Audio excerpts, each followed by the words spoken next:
Some stories, they say, cling to your mind like a mold stain on a damp wall. No matter how much you scrub, it never truly disappears. And perhaps no story better symbolizes this kind of stain than the case of Elisa Lam, the young woman who vanished inside one of the most ominous hotels in the United States and was found dead in a place no one would dare to imagine. To understand how it all began, we need to go back to January 2013, when Elisa Lam, a 21-year-old Canadian university student, daughter of immigrants from Hong Kong, decided to travel alone along the west coast of the United States.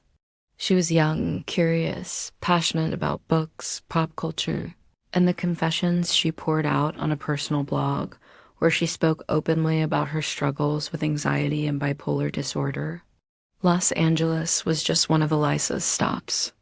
She planned to visit the entire California coast, from the bustle of San Diego to the gray charm of San Francisco. But everything stopped at the Cecil Hotel, a 19-story building erected in 1924, in the decaying heart of downtown Los Angeles. A place with more stories of suicides, murders, and disturbed guests than any other hotel you can imagine. It was there, decades earlier, that the serial killer Richard Ramirez, the famous Night Stalker, stayed to commit his crimes. For those familiar with the Cecil's reputation, it's not strange to think that the building's darkness can swallow anyone who crosses its doors. But Elisa Lam didn't seem concerned. To her, the hotel was just a cheap stay, close to what she wanted to explore, until she disappeared. January 31st, 2013. That was the last time Elisa Lam was seen alive. Lobby cameras recorded Elisa wearing a large sweatshirt, smiling as she spoke with staff.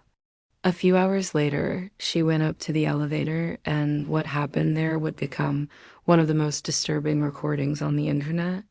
The elevator video appeared days later, when Elisa's family, with no news, alerted the Los Angeles police. The police searched the hotel, questioned guests, interrogated staff. Nothing, until, as a last resort, they released the video to the public, hoping someone would recognize something. The video showed Elisa Lam entering the elevator. She presses several buttons, but the doors don't close. She peeks into the hallway as if looking for someone or something. She goes back inside, hides in a corner, then comes out again. At times, she makes strange gestures with her hands, as if talking to an invisible presence. Minutes pass, the elevator door remains open, motionless, while Elisa seems increasingly scared or confused, until she disappears from the frame. The doors finally close on their own. The video went viral. Millions of people watched it in a few days. People from all over the world gathered in forums trying to understand. What did Elisa see? Why wasn't the elevator working? What did the gestures mean? Was she fleeing from someone or from herself? Meanwhile, guests at the Cecil began complaining about something even more bizarre. The water in the rooms was coming out with a strange taste, dark color, and weak pressure. An English couple even recorded videos showing the tap dripping brown, murky, unbearable smelling water. The management ignored the complaints until a hotel employee, Santiago Lopez, was sent to check the enormous water tanks on the building's rooftop. It was he who found Elisa Lam's body floating naked, face up, inside one of the reservoirs. Access to it wasn't simple. The rooftop access door was locked with an alarm. The tanklets were heavy, difficult to open. And yet Elisa Lam was there alone, with no clear signs of violence, no clothes, with her belongings scattered at the bottom of the tank. The official autopsy weeks later concluded accidental death by drowning. No illegal drugs were found in her blood, only traces of the medication she took for bipolar disorder. For the Los Angeles police, the case was closed. But for those who watched the elevator video, Elisa Lam's case was never just another accident. Theories exploded everywhere. Some said Elisa suffered a psychotic episode, stopped taking her medication, and entered the tank alone. Others spoke of homicide, that someone might have followed Elisa, forced her to go up to the roof, enter the tank, and then close the lid afterward. Still others delved into the supernatural side. The Cecil Hotel always had a reputation for being cursed. Stories of ghosts, of guests who jumped from windows, of serial killers using the corridors as a hiding place. Was the hotel a living trap? Was Elisa Lam just another piece in an energy that feeds on tragedies? While the mystery-fueled podcasts, videos, and forums, Elisa's family struggled to understand how their daughter, a young woman so full of plans with a whole road ahead of her, ended up as a corpse floating in water that so many people drank unknowingly. On Elisa's blog, old posts gained new life. Texts where she spoke of loneliness, depression, the fear of failing. People dug through every sentence, every photo, every like. Everything could be a clue. But as with many mysteries, the clues lead nowhere. They only multiply the questions.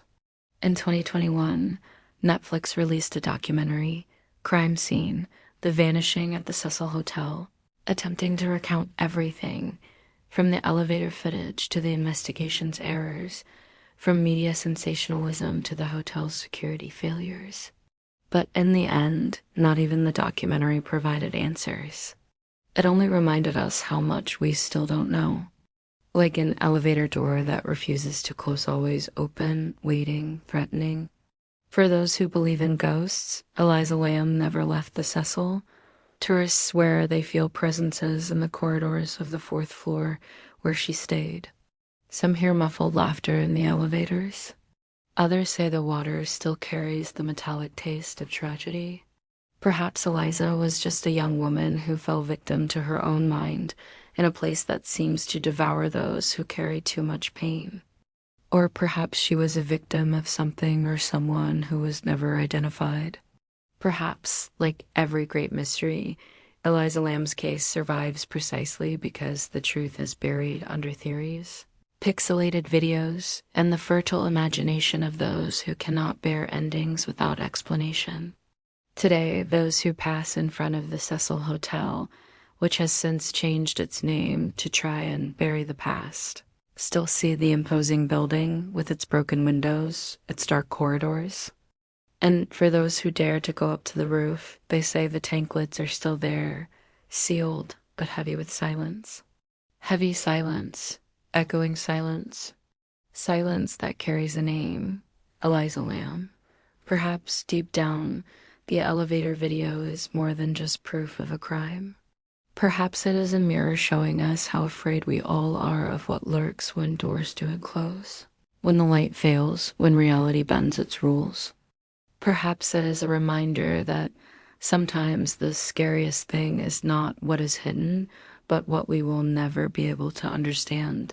In the end, Elisa Lam became a modern myth.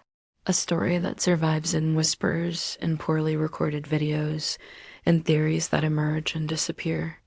A story that somehow remains there inside that elevator, looping, each button click a desperate attempt to get out, to close the door, to escape from something no one else saw.